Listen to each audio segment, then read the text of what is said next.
So it's always a pleasure to present, and obviously following after my colleagues with Carmen Burrell in DSS and with CAPS as well.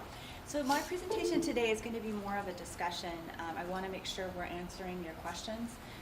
And hopefully Carmen and we'll be able to, if she's still here, if you have to go, I totally understand. We'll fold it all in together. One of the things my office oversees is the investigations unit for discrimination, harassment, and retaliation, and that includes disability-related matters for students and employees, as well as third-party people who are visiting our campus or associated with the university for some event reason or some sort of situation. So today, the purpose of my conversation is to understand what your questions are and to also provide you with some best practices for you as a faculty member in addressing just kind of the current trends that we're seeing with mental health issues pertaining to supporting students and developing good best practices within a classroom.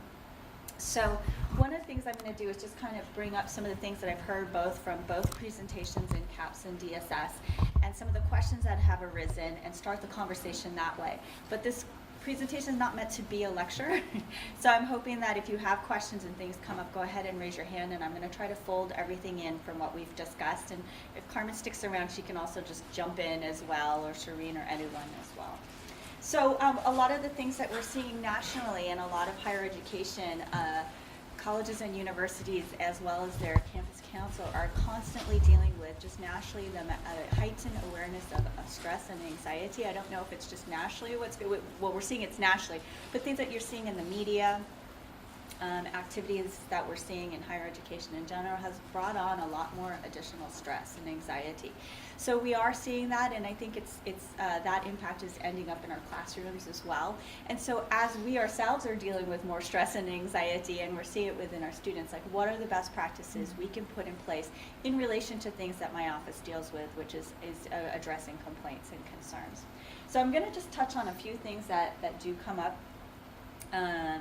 I think the important thing is the understanding our roles on campus, and as a faculty member, I think the recommendation to refer forward is really important. Keep in mind that you as a faculty member also legally are considered a responsible employee under our executive orders. So as many of you have done, there's several people in the room who have had to report forward. Please understand that if students come and speak to you and they say, I want you to keep this in the vault or keep this completely confidential, there are certain things that you're not able to keep confidential, and there's a reason for that, and I'll explain. So even if you're a licensed clinician in a faculty role, if you're not a licensed clinician under CAPS in that capacity, then your privileged conversations are not privileged unless you're doing licensed clinical therapy on behalf and being paid by the university in that particular formal position. So I just want to clarify that, because that was an issue that came up once before and there was some confusion about that.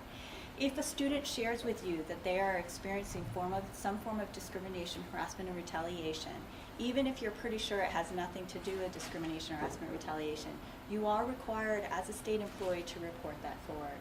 And that would be reported forward to my office. And what I'm going to do is hear the conversations today, and then I'll provide the resources to Bita. So I'll just try to fold in what's most important.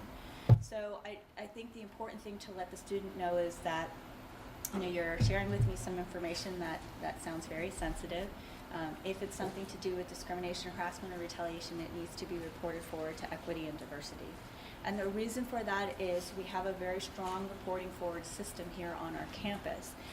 It's because we don't want to become Penn State, right, or those types of campuses who multiple people were reaching out saying, I have a problem, and everyone was keeping that information in.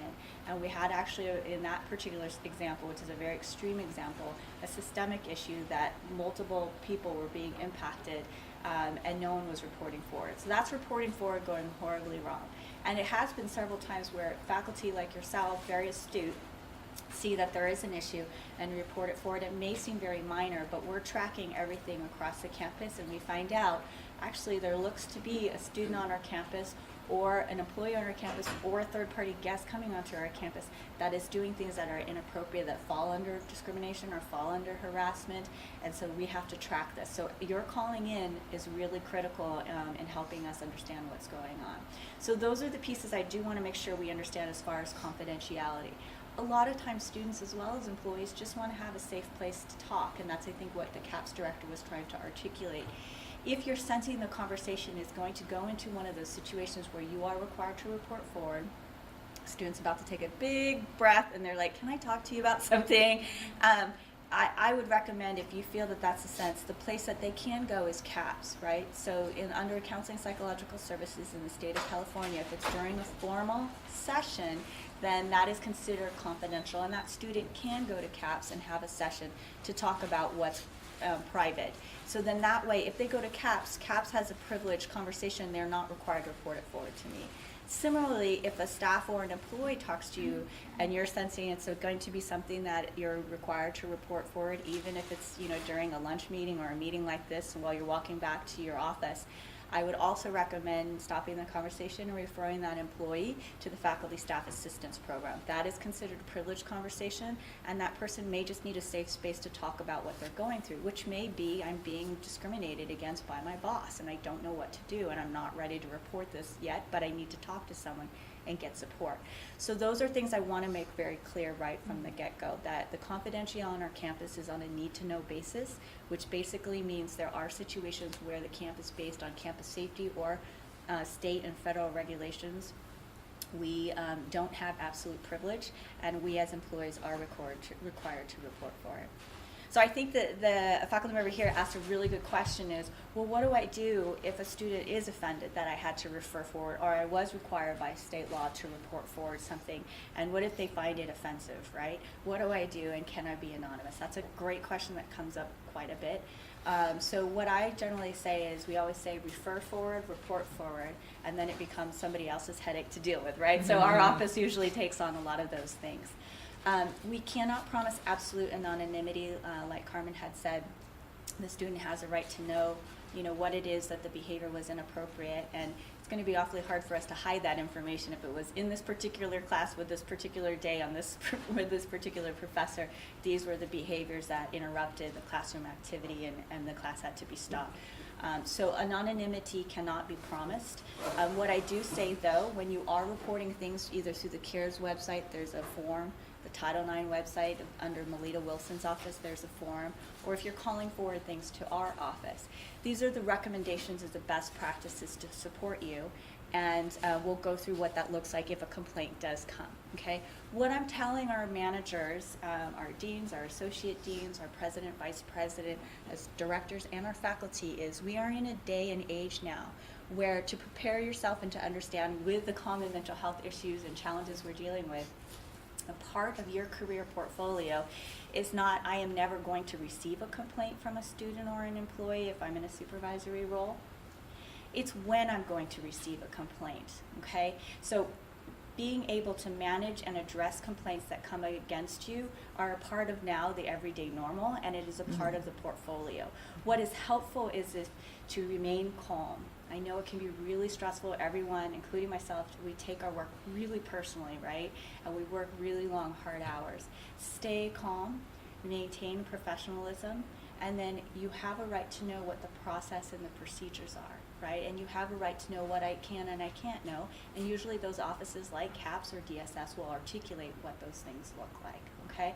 So complaints will be coming. It's a part of the portfolio, and it's a part of leadership management on how to address those issues. So when you are reporting forward things, either through my office or CAPS or CARES, the recommendations that I say here, and again, Carmen can jump in if she wants to, is with employees, what I say is this faculty member, here's a great example of a faculty member who reported something very important. She said, I noticed that the student was was doing great in the class, was getting an A, and then all of a sudden for 2 weeks completely disappeared. And then I got some strange email saying something, it wasn't quite, the sentences were, here's a copy of the email, the sentences were not joining up. She had complained in her email she wasn't sleeping, having trouble eating, having trouble getting out of bed. Here's the quote. And I'm very concerned, so that's why I'm filing a CARES report. The faculty member never said, I think the student is depressed, right? There was no diagnosis because that's not the faculty member's role. The faculty member was only reporting on the CARES report what they observed. Was doing great, coming to class, achieving well, got a good grade, and then all of a sudden, bam, I'm not going to class and got received a series of kind of concerning emails.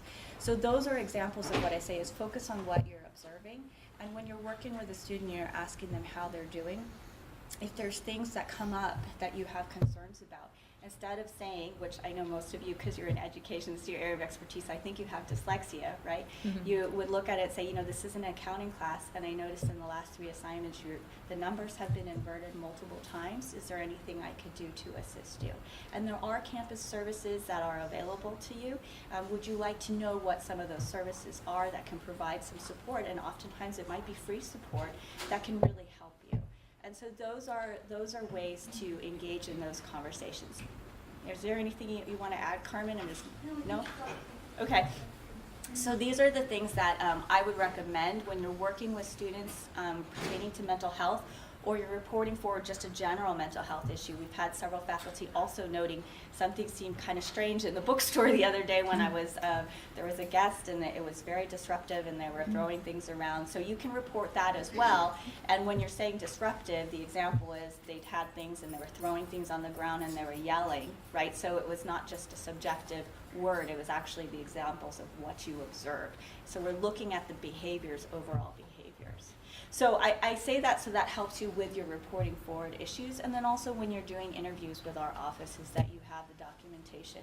If you're being consistent, clear across the board, then with all of your students, and you're following the guidance from DSS, or you're referring students to CAPS, then those are the things that will help you as a best practice moving forward. Or if you're getting interviewed, because complaints will come, it's our job to hear all the sides of the stories, and most of the time the faculty member will say, okay, the student may have filed a veteran status or a disability discrimination claim, but here's my grade book, and they all turned in the same assignments, and you could see there's 6 students. This happens to be the complainant, and it's very clear that they all got the wrong question. I didn't grade because of disability. They all got the wrong question. So those are examples that I share. So when you're in the classroom and you're working through a lot of issues, you're going to pick up on students that are very stressed out or have various different things, including mental health restrictions. I definitely say to protect yourself, follow what DSS is saying. Carmen Barella and her team are there to protect you. The reason why we're also saying not to ask for the diagnosis or to ask about the disability is because a disability discrimination complaint comes against you pertaining to a mental health issue or any disability issue. Your response is, I don't know what the disability is. I never asked the question. The student asked me for an accommodation in the classroom. I probably could have given it to them, but I know my policies and my role. My role is to refer the student to DSS. And then the student can engage with DSS. If the student never chooses not to engage with DSS, that's a whole different ball of wax, and we can talk about that. But then your answer is, I don't know what the restrictions are. I don't know what the diagnosis are. I just know what the restrictions are, which is they get double time on the test because here's the form that was provided to me. So do you see where I'm going with that is then, well, if you provided the accommodation as DSS has stated, or you referred forward solely based on the observations of the behavior that you see, then you're not diagnosing and you're not doing anything that would be considered discriminatory in those 2 examples. A lot of times with DSS, CAPS, the CARES team, they may not have a real clean, and again, jump in, Carmen, flow chart because everything's on a case-by-case basis, and we may have some very unique situations. Some situations for this particular mental health challenge or behavior that we're seeing is going to be treated very differently than this particular type of scenario. And the context, the type of classroom, where it's occurring, all of those things are coming into play, and that's why we bring in different experts and different teams to work on different things. So I'm stopping for a second. Are there questions that are coming up? Yes. I have a question about what happens when a student, without being prompted, shares by email about their mental health status or something. That happens quite a bit, and I think we know what to do when they're telling us verbally. We can stop it, but what happens when we receive the email that we didn't want to receive? Yeah. And that's going to come up. I don't know how many faculty have to. I couldn't do I can't come to my exam today because of this or those types of things.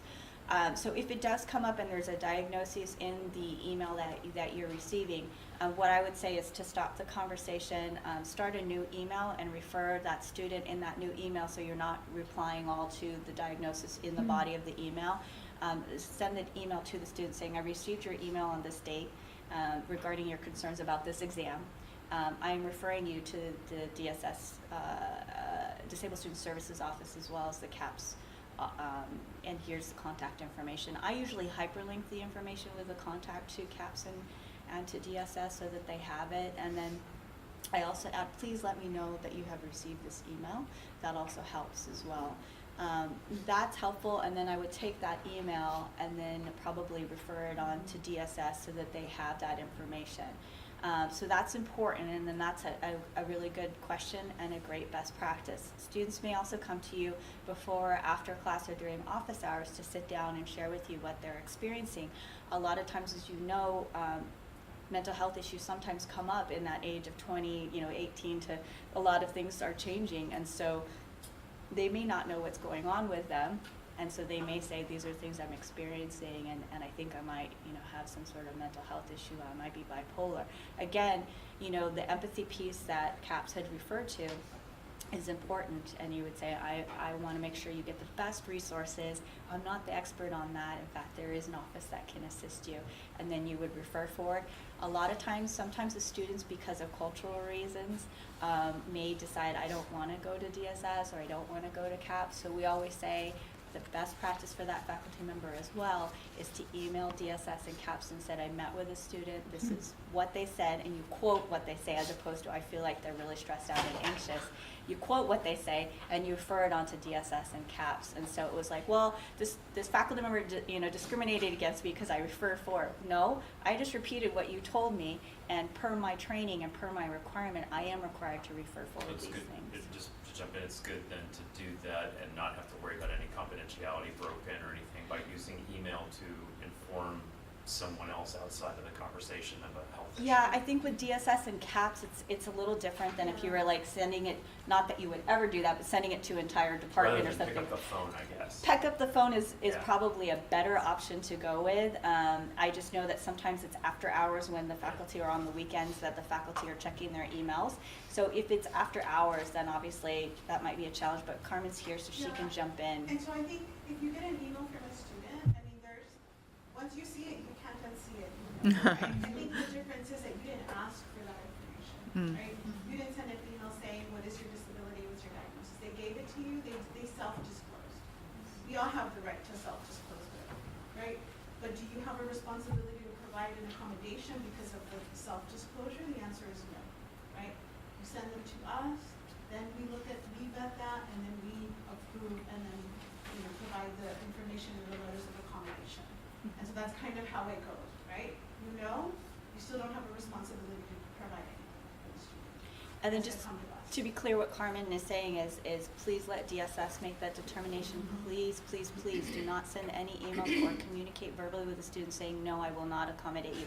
Even when you're 100% sure that, being absent 6 weeks out of the class and they still want to be, but they have, you still need to say, thank you for this request. It's got to go to DSS, to address, because that was something that did come up as an actual accommodation where the faculty member said, I have never heard of this before, and this is clearly something that we can't do.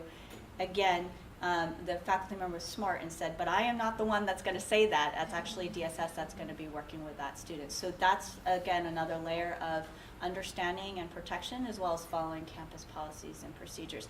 They can always volunteer, the information, as Carmen has helpfully clarified.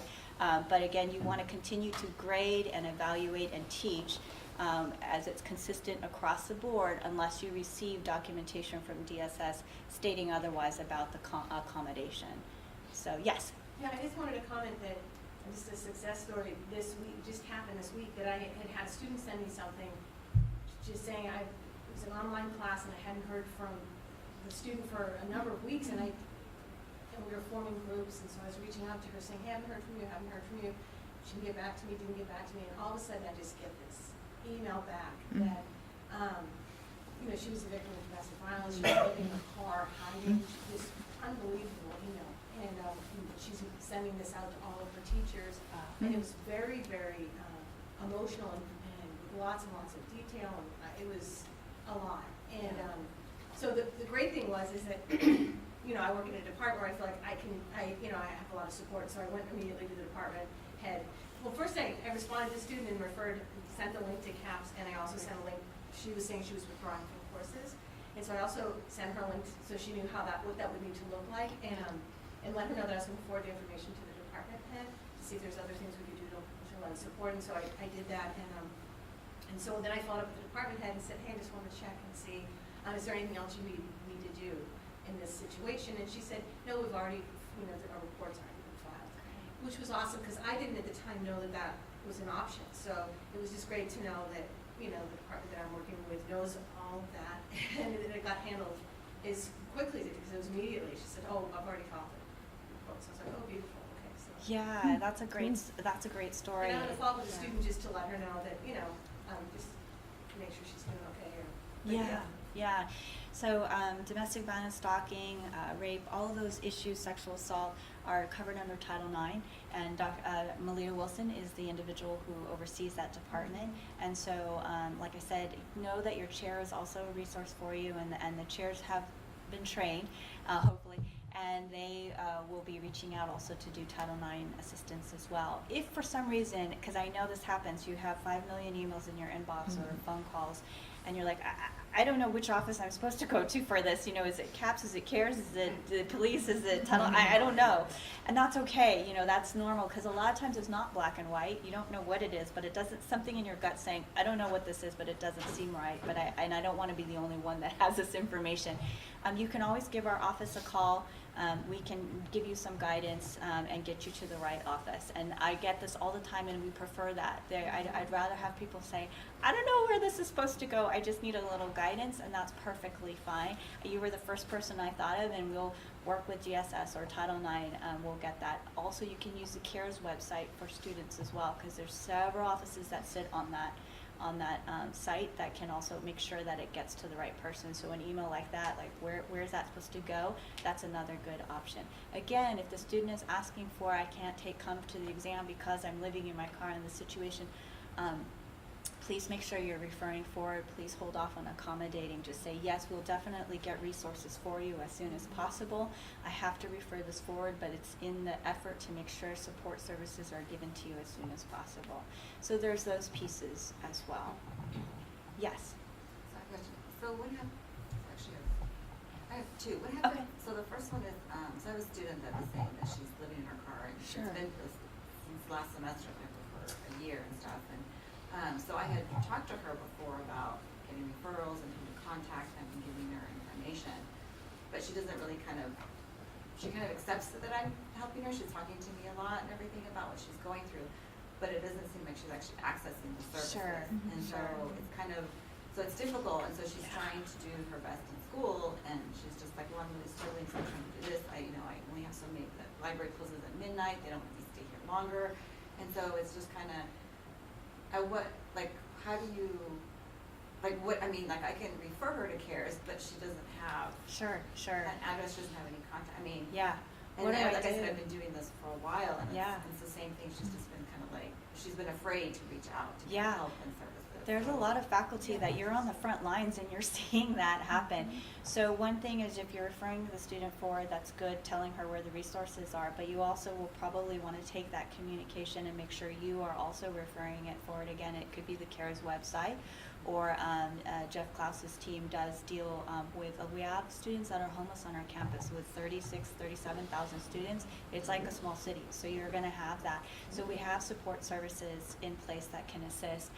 Just know that your role as a faculty member, you don't have to take everything on. I've had so many faculty say, this is way beyond what I can handle, and it doesn't look like they're getting services, and I'm really worried about the well-being and the safety of the student, so what can I do?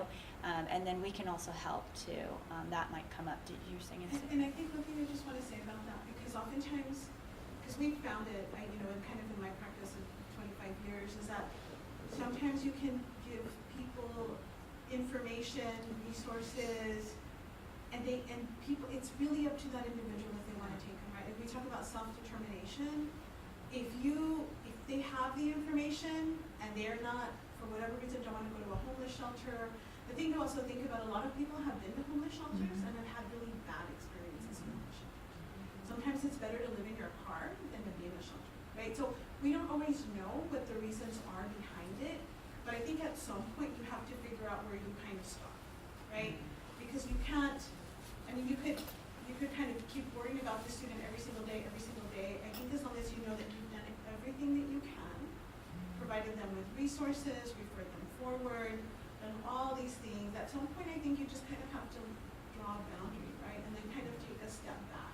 Because at that point it becomes about individual responsibility. And so we all have our individual responsibility as to our students.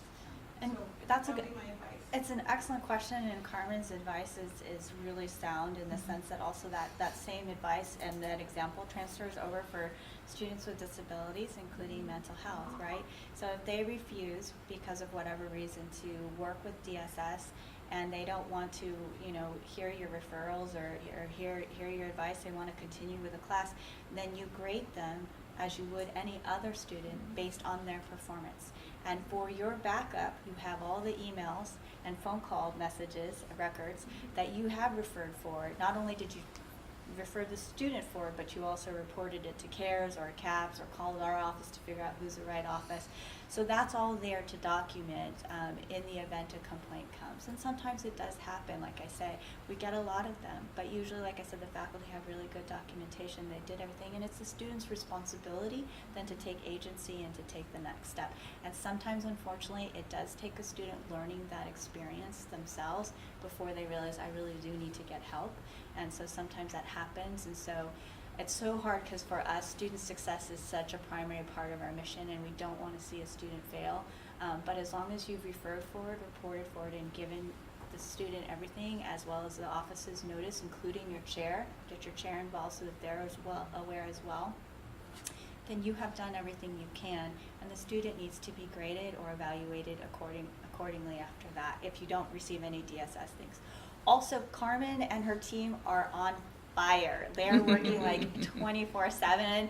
I totally know that they're so committed, but they are on fire. So if you send a little email and you don't get a call back in an hour or 24, just know that they're getting hundreds and hundreds of these things coming at them at once in all different unique, complex situations.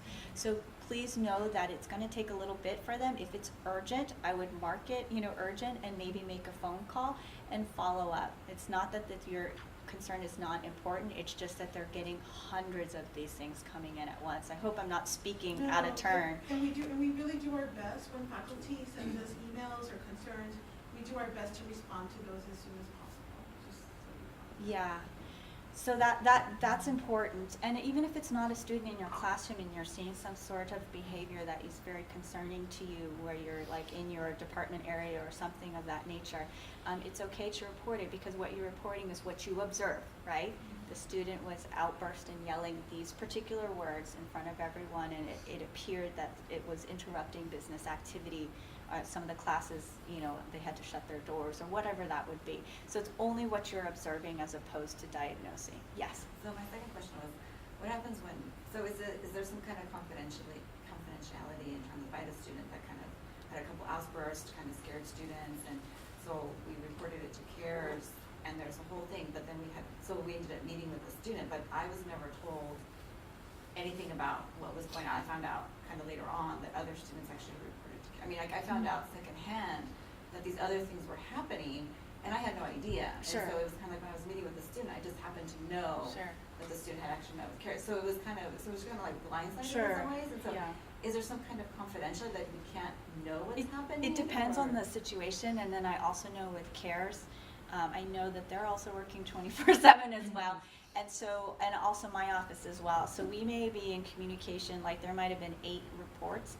And so we are working as fast as we can to get in touch with department chair, faculty member, but there may be somebody that we forgot because we also have 100 other of those issues coming in at once. So if you're in that situation, you're like, you know what, tomorrow afternoon at 1, I have to meet with a student. I haven't heard anything yet. let me touch base with my chair, let me touch base with the CARES team, someone on the CARES team, just to see if there's anything else that is appropriate for me to know. And that's always what I say is there anything that's appropriate for me to know that will help me?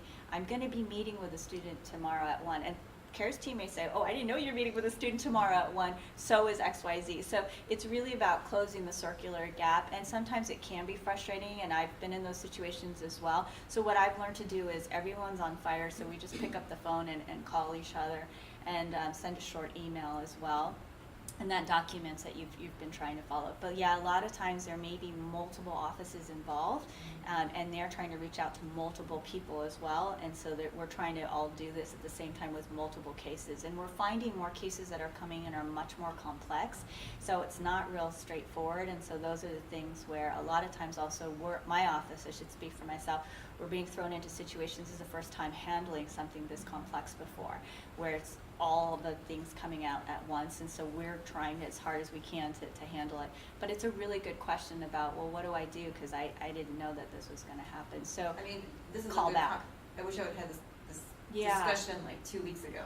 Yeah, Nice. that's So- what I'm learning as a best practice is if I don't know and I'm about to do something or have a meeting or a class or something, I just call forward and just say, hey, is there anything I need to know that would be appropriate But I to think it's help also it? important to let the chair know, 'cause I mean, like, I'm in communication with my chair, like, Yeah. I'm letting, the chair know what's happening, but it's like, I don't Yeah, get anything and back, sometimes so the it's chair kind of doesn't like- know either, so that's why I always say, let the chair know, and then you can always call the CARES team or DSS or CAPS, whatever office you're working with. And like I said, we always want to keep an open line of communication. So Erin and Claire, a lot of times faculty will email me directly, and I'll be in a meeting like this, so I will be sending it to Claire saying FYI, and she'll get on the phone and call you. So please don't be offended if it's Erin or Claire that's calling you back.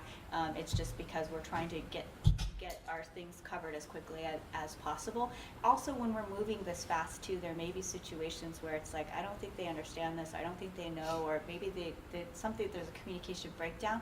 Particularly with my office, just communicate with us. Let us know, this is stressing me out, or multiple students are very upset about this. How do I manage this? Where do I go? So then we know what's going on, because otherwise we're kind of doing the guesswork and we may be missing some key pieces as well. So those are really good questions. There was another question.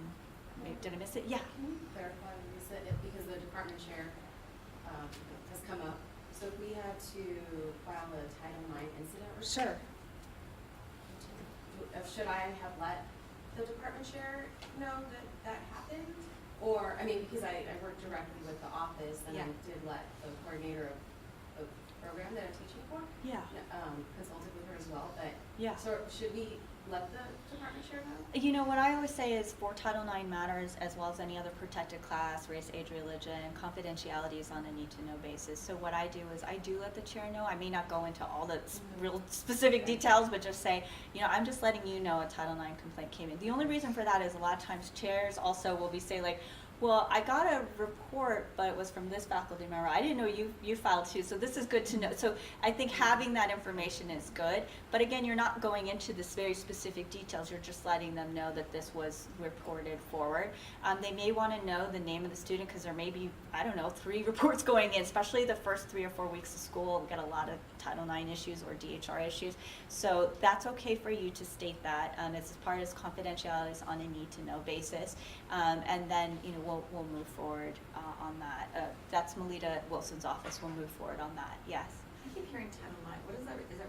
What are you referring Yeah. to? Okay, so Melita Wilson's office oversees the Title IX office, and it's split off because it used to be our office, so I think a lot of folks are getting confused. So Title IX is an educational amendment. It was from 40 years ago, and it talks about gender discrimination.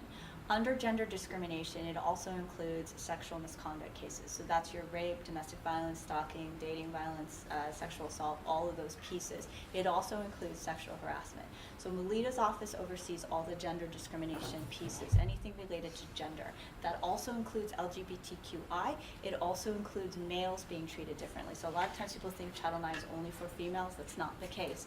It means that any student, regardless of their gender identity, sexual orientation, has a right to equal access or appropriate and fair access to programs and benefits provided by the university, regardless of their gender. So those are the things, that's a great question, because that comes up too, is like, what's DHR, what's Title IX? DHR just means discrimination, harassment, retaliation. It's a lot to say, so we just call it DHR. Too many acronyms on our campus. Krista, do you Yeah. want to clarify, because at least my understanding is that Title IX is divided right now, like, so Melita's office does the student piece? Melita does everything now. Does she She do does everything? everything, Oh, yeah. okay. She does all, that's a great, that comes up to, because there's been a lot of transition. So Yeah. Title IX right now is all employee and student cases that are going to be handled by Melita Wilson's office, including third-party guests of the university. My office oversees discrimination, harassment, retaliation for all the other protected classes for employees, students, and third parties of the university. That's medical condition, disability, veteran status, race, ethnicity, all of those particular national origin, all those religion, those pieces, those are all the pieces that our office will oversee. Great appeals related to those things.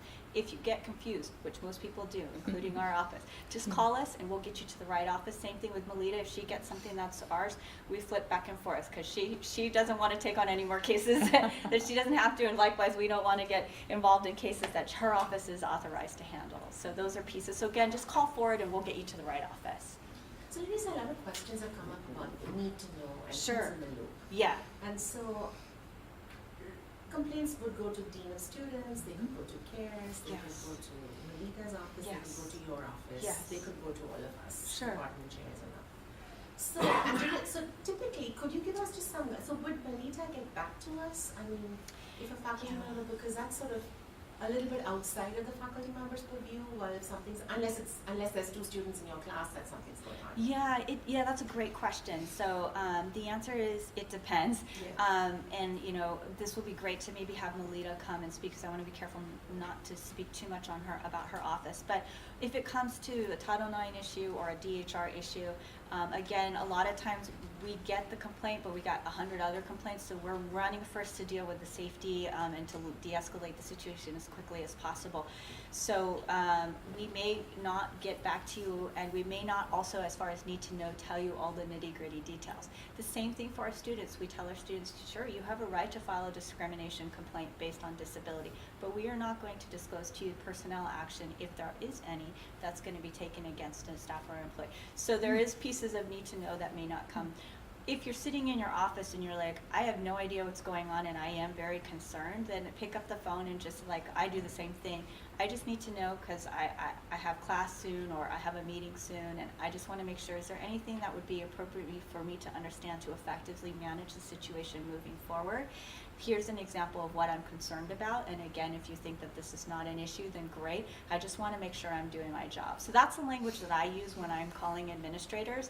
It's not because I want to be nosy, which most of you don't. It's just, I just want to make sure I'm doing the right thing, and I'm also not going to get blindsided when I go into the classroom. And it may be, and sometimes our office has been guilty of that, oh my gosh, we've been trying to reach you, but we had to first get a hold of Associate Dean, but the chair was on vacation, and so then we're trying to get a hold of Dean of Students and haven't got, so that's sometimes what happens. So it's usually not personal, it's just that we've got so many balls in the air that we're trying to keep things going. So perfectly appropriate to call us. Did I answer your question? That was a very long-winded answer. So anything with judicial affairs generally does not come back to us. Yeah, I think you would want to talk to patients or the Judicial Affairs Office. Again, that's another office that we get emails at 2 a.m., so she is working 24/7. So if there's something that is a concern, I would give them an email or a phone call, and just know that she is on fire. I mean, poor patients, I don't know how many So I'm on things the she's CARES struggling committee, with. and all of Yeah. these people are on the CARES committee. So I think that when we meet next, I can bring this up I in think terms it of the would be great. communication Yeah. piece, kind of maybe lacking a little bit, and like what is the actual protocol, when do folks hear back? Because I understand, like, you file some kind of a report or referral, and then you're just kind of left hanging, right? So I will definitely share your If concerns something with in them. writing maybe could be sent to the colleges, we can distribute it widely. About, and about. Follow up? in terms Yeah. of just, Oh, okay. places to Yeah. make referrals, what should you expect? Okay, Yeah. okay. I think that's probably the best way to get it out to people and then hope that they read it, because, otherwise it's going to be very spotty. Yeah. I like the flow chart idea. I mean, I think in terms of kind of like what happens when you file like a Title IX, Yeah. Yeah, pairs, where or it like then goes. what is the kind of like a communication map. Okay. And generally, they will get back to you if there's something important, like you have a complainant and a respondent in the same classroom and they can't be in the same room. So the faculty member is going to be notified, or usually the chair. but there may be situations where it's like not a high priority to get back to you because we have 9 other people on this case that I have to talk to immediately. So that may happen, and there's also some pieces that would, like judicial affairs, probably would not disclose all the details of a conduct hearing or things of that nature. It would just only be those little pieces that would be relevant to you. But I always say, is if you're asking politely and just wanting to understand what's appropriate and best practices is what you're trying to do, then it's understood that what your intention is to make sure is that you can function well in the classroom. It's never our intention, and I mean, I can speak, kind of speaking on behalf of patients and Melita and Carmen, to ever blindside faculty members. It's just that we're getting so many coming in, and this is system-wide and nationally. I'm just talking to very exhausted GHR, Title IX, DSS, and judicial affairs officers. If something is in the water within the last 4 years, it has just blown up. So we are really at a capacity challenge that we're hoping to address soon. So again, just pick up the phone and give us a ring, and it may take us a little while to get back to you, but that's a really great question as well. The other pieces that may happen and we're seeing more of is the concern about classroom management, issues of free speech, and discipline. And I kind of wrap this into pertaining to mental health because of the reason of sometimes we have students who are exercising their free speech, perhaps in the classroom, and a student may also be a survivor of a Title IX incident or a survivor of a really serious discrimination case, and then they're triggering off of whatever, like a race discrimination case, and they're triggering off of whatever that student might be sharing, what they strongly believe is their political right and their free speech. And so sometimes I've heard faculty really struggling to figure out, like, how do I address this issue? And it can be a really difficult situation. So I definitely don't envy you if you're in that situation. Some of the things that we look at is to definitely make sure your chair is aware so that you're getting support. Sometimes the associate deans also may help depending on how severe the situation is. But students do have a right to share their thoughts as they are learning, and many of them, as you know, from a diversity perspective, this might be a first, diversity experience they're having. So what we try to do is create like safe ground rules for them to begin the conversation and have those ground rule conversations in the beginning.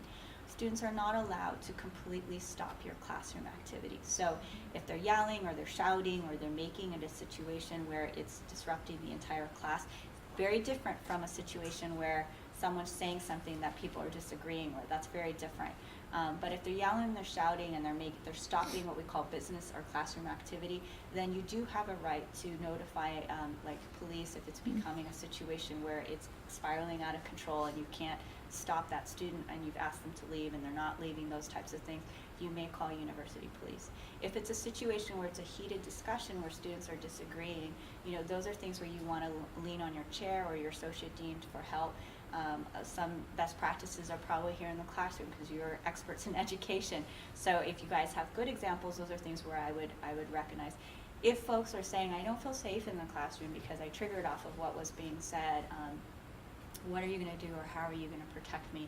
So those are things, again, where you want to do your referrals to CAPS and the appropriate offices. If you feel that it's important for the CARES team to know, you can notify the CARES team. What I do want to do is just to understand from an expectation standpoint, there will be certain things from my office, patients, judicial affairs, or student conduct, I should say, or DSS, where there's certain things that are expected. The faculty and the department are going to be managing the classroom, and there's certain things that we can assist in. So what I'm trying to articulate, because this is what happened with the Chief Diversity Officers meeting, as we all met and we're like, we are being thrown into these really scary situations that we've never dealt with before. And I'm literally running on my feet trying to figure out how to answer the situation or how to come up with the best solution.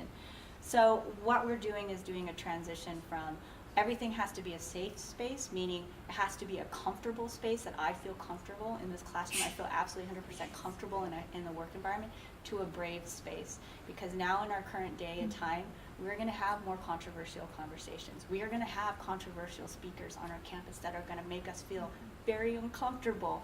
And so I think I need to help folks understand the word safe Safe is a different than I feel uncomfortable, right? So those are the pieces that I'm trying to clarify because I've had to go through that clarification myself. I don't feel safe sometimes when I walk into a situation. It's true, but the reality is I had to differentiate as I don't feel comfortable because I've never had to deal with this situation before. So that's kind of where we're saying brave spaces. What are the tools that you can use? Lean on your chair and your associate dean for help. If there's mental health issues that come up where people are triggering off of each other, lean on DSS cares. You can contact our office. And we're just getting scenarios that we've never handled or had to deal with before, and we're trying to come up with best practices as we go. And in the American Council Association, the attorneys, campus council attorneys are saying, man, we are getting thrown into legal situations we have never had to deal with before at a rapid rate. They're coming in faster than we can handle. So I think this is the new normal, and so it's really important and imperative that we're teaming up together and that we understand that we're all on fire. And so being in a circle of communication is going to be really important. And we'll get back to you as soon as we can. And sometimes it does require a faculty member being persistent. And I didn't hear from you. It's been 48 hours, and just calling back just to see if there's anything else I need to do. So those are the pieces that might be helpful. That was helpful for me when I was talking with the chief diversity officers, and we were trying to distinguish safe spaces is now brave spaces, and uncomfortable and safety is like when I'm getting a physical threat or something specific to me, and that's a direct threat. So, if I could just really quickly yeah. of what Larissa was just saying about the safe versus uncomfortable. So for the CARES report, like for example, we've gotten a set of, we recently got a CARES report from a professor because she felt that the student responded to a question in a way that was rude, right? So I would say in that situation, you want to just talk to the student, right? Because then what it did is then we had to kind of take it to the next level. The CARES reporting system was really not for that purpose, right? But again, I think it maybe was a little bit uncomfortable, but it wasn't that she was causing a threat to safety for herself and others. So I just really kind of appreciate the way that Larissa framed that, right? Is to just be okay to talk to the students again. Yeah, and if you feel unsafe or uncomfortable doing that, because a lot of times faculty are like, look, man, I'm a mathematician. I don't deal with this kind of stuff. I got that, and I was like, fair enough, I get it. I don't deal with like rude stuff. I'm a conflict of, that's why I do numbers. I get it. So then that's where I would escalate with the chair. And I think it was a legitimate statement. You know, I didn't get into this work thinking I'd have to deal with really argumentative or rude students. What do I do? You know, and I don't really have the tools or I don't know how to physically address the student. So that's where the chair might be able to be of assistance, or I think a lot of times we're asking faculty affairs to also do classroom management best practices where faculty who've had veteran experience on the ground and had to been thrown into really uncomfortable situations can say how they've kind of skinned their knees and gone through it, and best practice they put forward. And I recommend for you having discussions around your departments as well as best practices in classroom management when you're dealing with students who are triggering, students who are being rude or going off on their free speech right, which is their right, but how do you manage it and bring it back to the point of the curriculum? So those, I think, are all really good, important questions about classroom management. So when you're in a crisis, you're not having to think on your feet all of a sudden. You've had the contacts of the people that you can talk to or the conversations that you can fall back on. And what I say here in this environment is it's fail forward. Right now we are doing our best to get everything and to do it right, but it's fail forward. So refer forward, report forward, and then make sure you're in communication and follow back up with our office. So those are the pieces that I think are important. The last one where there was a little bit of a misunderstanding, and again, you know, Carmen's here and I can circle back to Patience, and I want to be careful not to speak on her behalf, but there have been things that I've heard where a faculty member is very concerned. The student made the faculty member feel very uncomfortable because they were very rude and dismissive in the classroom, the student. But that's not something that's going to be grounds for expulsion, okay? Because that's not, there's a student code of conduct, and it's not Patience. She's actually following education code that's set by the feds and the state. And if we're just arbitrarily expelling students and we're not following the rules, that could be actually more exposure for the university. And so that's why I try to clarify it's good to have these conversations as faculty as we're dealing with more mental health challenges, also more stress, more anxiety, more freedom of speech challenges, more uncomfortable situations, is really doing a lot of best practice conversations in the department with your colleagues and with experts that you trust and faculty that you trust who have best practices in place, so you can have an arsenal of things to fall back on when you're in a situation, because we're going to get in more situations as we come. It's not that we're going to try to, we can't live in a bubble anymore. They're coming. So that's what I encourage as far as just addressing all the different stresses that are coming at us at once. And then the self-care through the Faculty Staff Assistance Program and Corey O'Toole's office. She's always great. A lot of people are just dealing with this at work, and then they have maybe a parent that's sick and not well, and young little children as well, and it's just a lot. And so Corey is also there to help. Also, if you're helping a student, let's say, who's homeless and it's affecting you and it's draining you and you need help too, Corey's also a good place to provide self-care, so you have a safe place to download as well. His mental health for our employees is just as important as our students, and so those are the other pieces that I bring back and tie into the mental health conversation. Is there anything else as far as questions that I haven't answered or issues that have come up, which I think is helpful? The feedback circle is good for me to remember. I'm going to bring that back to my team as well. Anything else that you're seeing as holes or gaps or things pertaining to mental health and students and things of that nature? We are going to be seeing, just so you know and you're aware, it may come up in your classroom since it's education. Turning Points is a group that's coming on the campus next Tuesday night. They are a controversial group, but they do have a right to be here because they have been invited by a student organization, so we can't block this group from coming.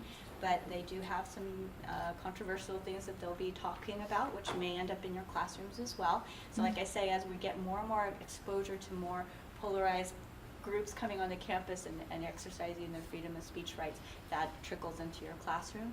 So again, having those best practices in place will be helpful. I did receive 2 articles through the American Council Association, and so I can send those to Shireen, or and you can look at them and see if those will be helpful for your faculty as well, just to give us further context and education on what's going on with controversial speakers, freedom of rights speeches. Those are the issues that I'm seeing a lot of that are triggering mental health issues, where I don't feel safe anymore. I'm triggering, and now I'm in depression, right? So those are the things that I'm seeing on my end from my seat. Yes? What's the university's standpoint when you have controversial groups or speakers come? Do you notify the campus community, or? I believe there was a notice that I think went out or will be going out soon. It depends. Turning Point USA? Yes. Yeah. Yeah, it depends on the type of situation that we're addressing.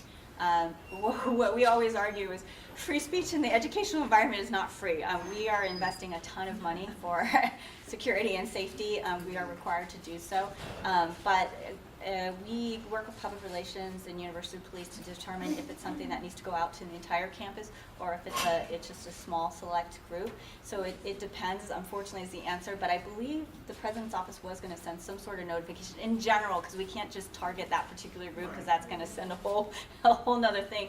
But I think she's going to send a general statement about free speech. And there's also a free speech website that Dr. Klaus's office has developed, because we've had so many of these issues, and students frankly saying, I have a mental health issue now, I'm triggering off of this. So there's a website that talks about free speech as well. We've seen it at other CSU campuses, like Yeah, Milo coming onto campus, again, that was not a free event. Even though it was a free speech event, it was not a free event. And there was a lot of their CAPS teams really had to get involved, as well as their faculty staff, because it triggered a lot of people, because it trickled into the classrooms and into the work environment. So this is the new normal. That's why I say brave spaces. And if there's something where it's like, hey, this is coming, does anyone know about it? A lot of times I don't know. I find out from one of you who said, did you know that this group is on our campus, or this meeting is happening, or this event is being sponsored by this student group? A lot of times we don't know until we know, unfortunately. And so, like I said, we're also coming up with more protocols and policies to cover these gaps that we don't see. And it's coming from folks like you who are saying, there's a gap here. Does anyone know what's going on, or is it just, how do I address this? So, yeah. And I was just wondering too, it would be helpful to make sure that our syllabuses include something about, kind of student conduct, or, conflict resolution, or what to do if you're having a problem, or you have an issue with another student, or an issue with faculty, how to resolve that. Because I think sometimes we think students know how to do that, and then sometimes I'm kind of surprised when I find out, oh, you don't have that. Oh, you mean Yeah. for students when Yeah, they? for students, and then even some sort of training for staff to navigate some of these things. Because I think you're right, I think just even the political climate is stirring up all kinds of stuff. And I think that faculty do need to be protected and kind of feel like they know how to navigate issues that might come at them that are unfamiliar, you know? Yeah. So maybe doing some sort of That's a training great- with students and with faculty, even with students. What do you do if you're in a classroom and it gets uncomfortable? What can What are your do? rights and what are best And practices for and students? faculty, maybe Yeah. how we can be together on. Yeah, I think that's a great thing. I'm going to write that down. It would probably be coming from student affairs, and I want to be careful not to overspeak on something that's not my area. But I think that's a great idea as far as students and best practices for students, because a lot of times you're right, they haven't developed professional best practices themselves. So their first inclination is start arguing with a faculty member or something of that nature. So what do I do? And a lot of times things do come up because a student felt brave enough to report it. But a lot of times what I get in my office is, I don't want to give you my name. I'm afraid I'm going to get a bad grade or that something bad's going to happen to me. So again, trying to educate the student because it's the first time they've gone through that. It's a Yeah, what's that great expression, idea. how to agree to disagree, you know, Yeah. just that kind of, having that kind of. A lot of times too, students are having a difficult time because they've never been in a difficult conversation before, and they want the conversation gone. They want that student removed from the classroom. They don't want to talk about that topic. And so a lot of times, yeah, they've never had those conversations, and that's an important skill set to develop, not just in the educational setting but outside. So those are all things, you know, that we lean on your expertise to also help our students understanding how to engage in those difficult conversations and the best practices for students as well. It's a great thing to bring up, and might be something I'll bring I'll bring it to student affairs and maybe ASI. Yeah, even like when you're talking about the phones and social media, Yeah. and kids are constantly looking at things that are scary. Yes. So then you hear somebody bring up a conversation in a class, and then all of a sudden you've got 5 or 6 kids feeling scared. Right. Or young adults feeling like something bad's about to happen. And I think helping kids to navigate that. Yeah, Yeah, we're seeing a thanks lot for- more also online and cybering and those types of things. So yeah, those are coming up too. So I think that's another good thing too as far as boundaries. So that's good. Anything else that I missed? I think I'm over time, so I want to acknowledge the time. Thank you so much. Thank you so much.